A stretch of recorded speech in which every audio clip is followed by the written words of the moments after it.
कलाम मुक़द्दस में से हमारे लिए तिलावत सैमुएल नबी की दूसरी किताब उसके 18वें बाब की 9वीं, 10वीं, 14वीं, 24वीं, 25वीं, फिर 30वीं से 19वें बाब की तीसरी आयत तक।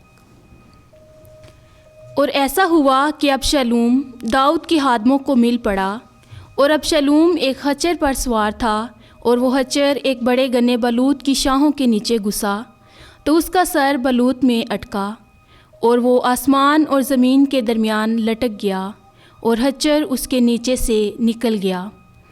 तो एक आदमी ने देखकर योआब को खबर दी और कहा कि मैंने अबशलूम को एक बलूत के साथ लटका हुआ देखा।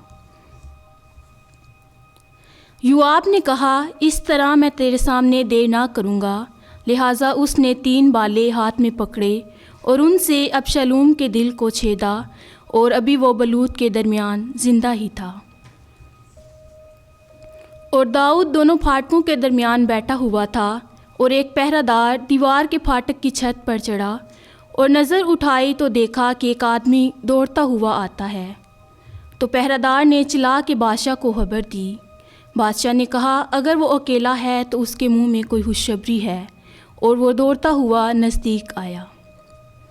तब बादशाह ने कहा, एक तरफ होकर वहाँ खड़ा हो, तो वो एक तरफ हो गया और खड़ा हुआ। और देखो, कुशी आ पहुँचा, और कुशी ने कहा, मेरे आका बादशाह के लिए खुशखबरी है कि खुदावंद ने आज के दिन उन सब से जो तेरे खिलाफ उठे तेरा इंतकाम लिया। बादशाह ने कुशी से कहा, आया वो लड़का अबशलूम सलामत है? तो कुशी ने कहा कि मेरे आका बादशाह के दुश्मन और सब जो तेरे खिलाफ शरारत करने के लिए उठें उसी लड़के की तरह हो। तब बादशाह बेचैन हुआ और फाटक के ऊपर के कमरे में चढ़ा और रोता था, और चलता चलता इस तरह कहता था, ऐ मेरे बेटे अबशलूम, ऐ मेरे बेटे अबशलूम, काश कि मैं तेरे इवज़ में मर जाता।